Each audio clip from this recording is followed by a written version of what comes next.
हर लड़की जिसको शादी से पहले बोला जाता है कि तुम शादी के बाद अपनी पढ़ाई जारी रख सकती हो, तुम पढ़ाई कर सकती हो, तुम शादी के बाद नौकरी कर सकती हो, बच्चों को हम संभाल लेंगे, तुम सिर्फ अपनी पढ़ाई करना, सारी जिम्मेदारियां हम संभाल लेंगे, तुम बस पढ़ाई करना, तुम पर किसी तरीके का कोई बर्डन नहीं डालेंगे। तो इस तरह की बातें करके जब आपकी शादी की जाती है तो आपको लगता है कि सच में आप अपनी ड्रीम लाइफ को जी सकोगे। लेकिन जैसे ही शादी होती है और जो घर की जिम्मेदारियां होती हैं, घर परिवार की जिम्मेदारी, सबका ध्यान रखना, खाना बनाना, घर की साफ सफाई, जो एक गृहिणी का काम होता है, आपको आते ही सारी रिस्पॉन्सिबिलिटी सौंप दी जाती है। तो आपके जो सपने, आत्मनिर्भर बनने के जो सपने थे, आपकी जो ड्रीम लाइफ थी, वो कब धीरे धीरे दूसरों के आदेशों के तले दब जाती है, आपको पता नहीं चलता। और एक दिन ऐसा आता है जब आपको ये रियलाइज कराया जाता है कि आप इस घर में सिर्फ और सिर्फ एक सामान की तरह हो, जिसका सिर्फ यूज करने के लिए यहाँ रखा हुआ है। आप सबके लिए सोचते हो, घर का काम करते हो, घर की साफ सफाई करते हो, अपने जितने भी घर के मेंबर हैं सबकी खाने की जरूरत पूरी करते हो। उसके बाद भी अगर आपको सुनने को ये मिलता है कि तुम घर ही तो रहती हो, तुम करती ही क्या हो, ये काम तो कोई भी कर सकता है। जब अगर तुमको इस तरह की बात सुनाई जाती है तो सीरियसली अंदर से मन इतना ज्यादा दुखी हो जाता है।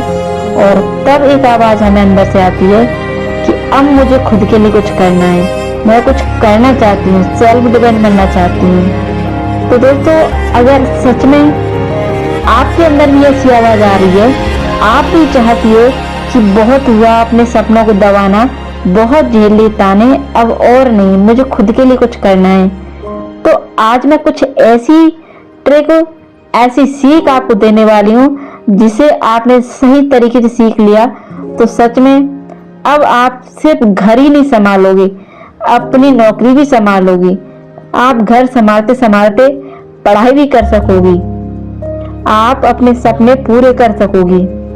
तो देखिए, आपको एक बात याद रखनी है, आप आलसी तो बिल्कुल नहीं हो, आप बहुत जिम्मेदार पर्सन हो, आप इतने लोगों का ध्यान रखते हो। जिम्मेदार लोगों को अपने सपनों के लिए अलग तरीके से लड़ना होता है, तो याद रखो आपको अपने सपनों के लिए खुद से लड़ना है सबसे पहले। देखो, मैं भी यही सोचती थी कि जब टाइम पूरा मिलेगा तब मैं पढ़ाई शुरू करूंगी, जब टाइम मिलेगा तब पढ़ाई शुरू करूंगी। मैंने भी मेरी शादी के बाद में कुछ ऐसी गलतियां की थी जिनकी वजह से मेरी पढ़ाई बीच में दब सी गई थी। लेकिन जिस तरीके से हर लड़की के साथ होता है, मेरे साथ भी हुआ था और मेरी आवाज दब गई।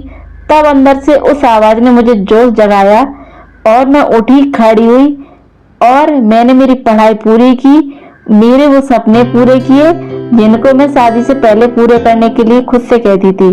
तो इन सपनों को पूरा करके आज मैं यहाँ आप लोगों को वही बात बताने वाली है जो मैंने मेरे जीवन में अप्लाई की थी।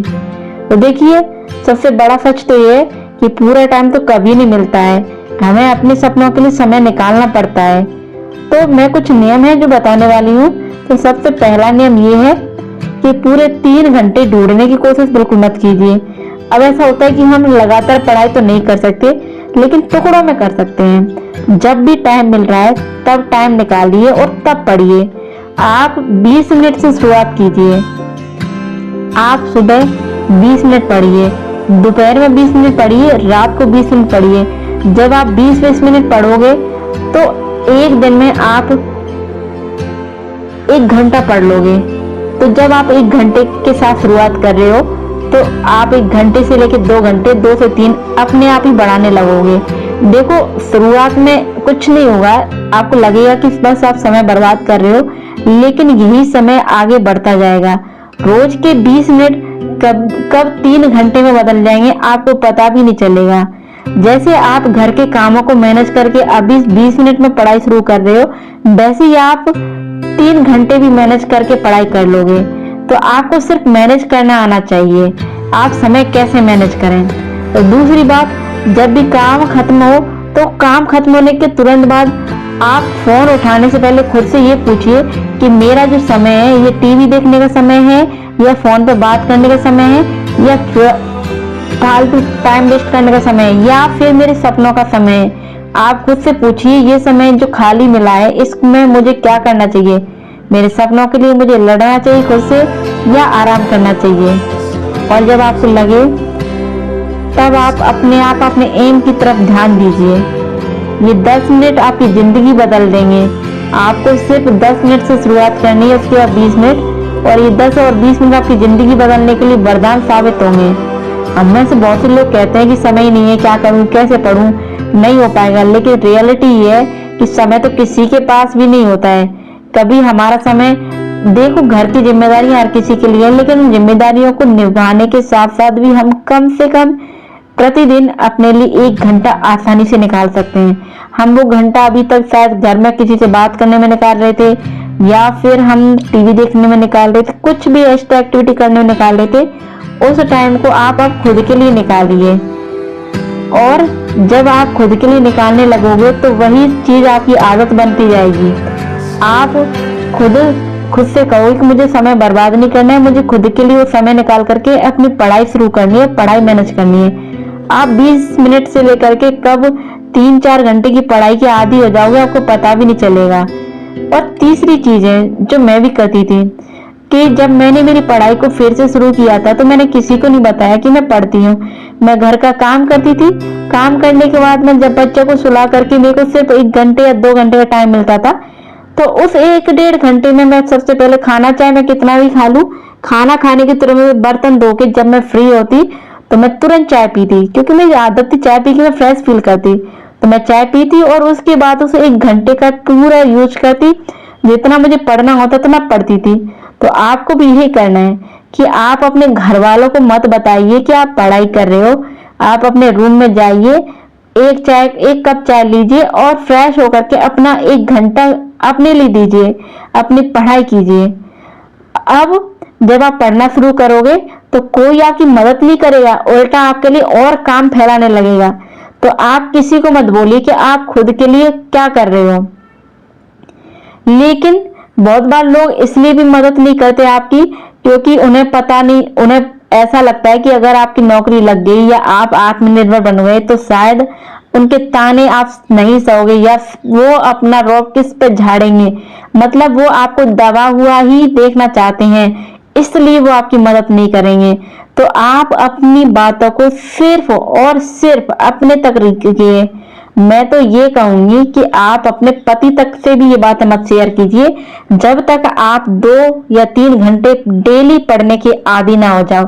जब आपको लगे कि आप सच में प्रतिदिन इतना काम करने के बाद भी पढ़ाई रेगुलर कर सकते हो, तब आप अपने पार्टनर से ये बात शेयर कीजिए।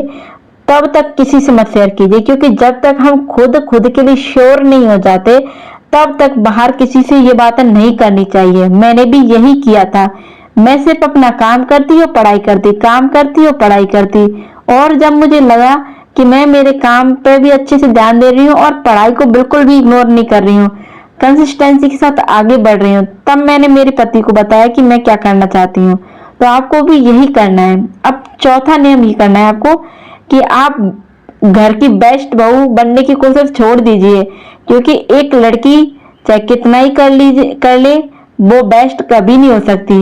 जिस दिन घर थोड़ा कम करके चमका दिया उस दिन आपको उतना ही सुनने को मिल जाएगा। लेकिन अगर आपने घर के काम को थोड़ा कम कर लिया और पढ़ाई ज्यादा कर ली तो याद रखो उस थोड़ी सी पढ़ाई से आपका भविष्य जरूर चमक जाएगा।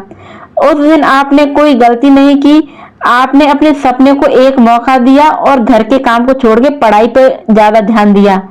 और एक और आखिरी बात, अगर आप आज सिर्फ 15 मिनट भी पढ़ लेती हैं तो खुद को ये मत कहिए कि बस इतना ही हुआ, अब नहीं हो पाएगा, बल्कि खुद से ये कहिए कि मैंने हार नहीं मानी है, मैं 15 मिनट पढ़ रही हूँ, 15 से 30, 30 से 40, तो 40 से 50, 60, कब मेरा समय बढ़ेगा आपको पता भी नहीं चलेगा।